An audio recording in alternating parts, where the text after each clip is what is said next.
today I'm gonna be hold on. Today I'm gonna be going today I'm gonna be doing a daily vlog. Right now it's like, hold on, I really don't know. I literally just woke up out of a nap and had to like wash my face and get ready and everything. Dang, my iPad's dead. How? It's like 7 o'clock right now. And I'm finna go to Target with my friend. She's finna pick me up. And then we're gonna go to church after. So yeah, for make sure you like and subscribe to my channel, comment below any other things you want to do. Yeah. I have to, don't mind my edges, like it's like everywhere. But yeah, I have to get some stuff from Target actually, so I'm glad she wants to go to Target first. This is my outfit. I don't know if bro.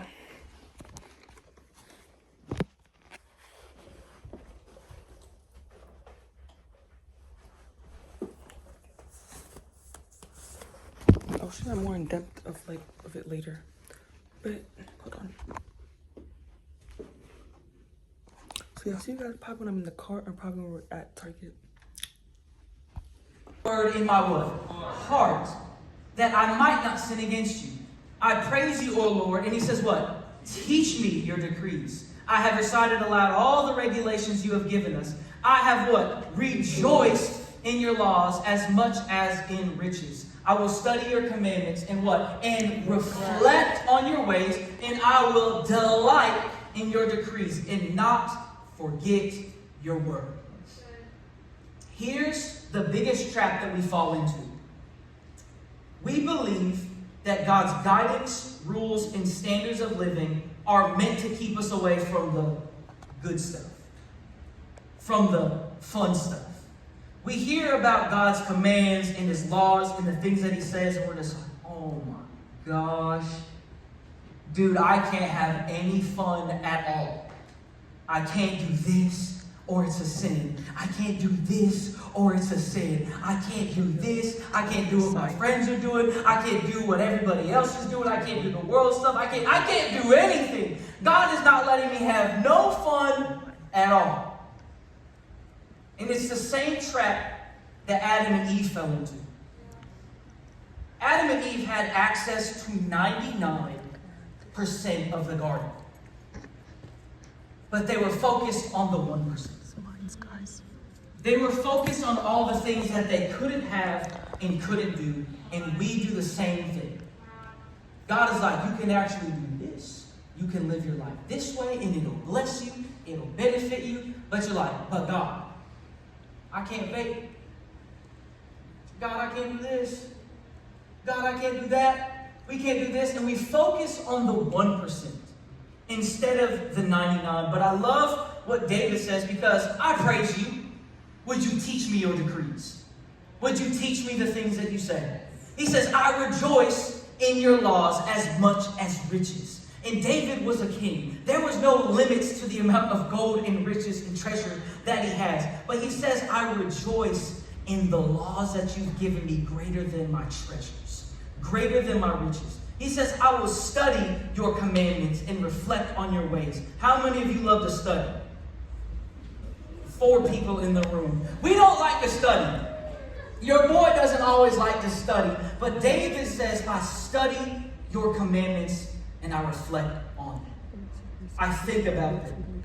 I meditate on them.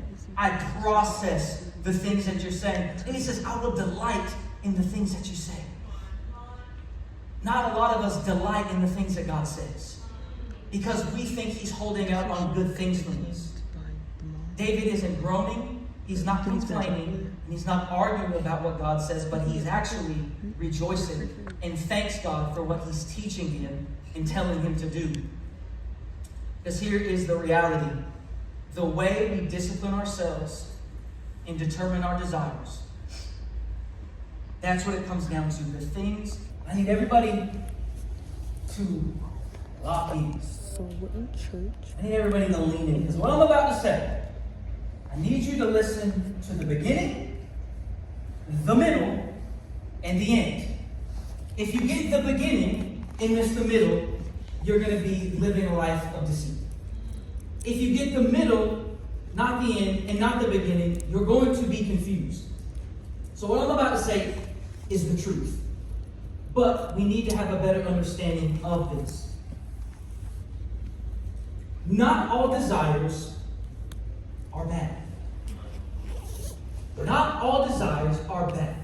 Some desires are good. But what are we doing with the desire? So, I'm gonna ask a couple questions, and you just let me know if you think it's good or bad. Do you think having a desire to love and provide for your family is bad? What do you think? No. You would say that is a good desire. Someone say good. Good. Is this good or bad? A desire to have a family. Good. Is good. A desire to be in a relationship with others. Good. A desire to follow after God. Good. A desire to have sex. Good.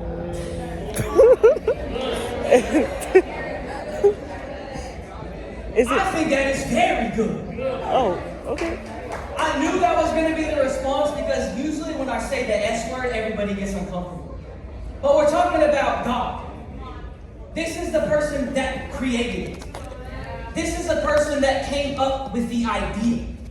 It's not a bad desire.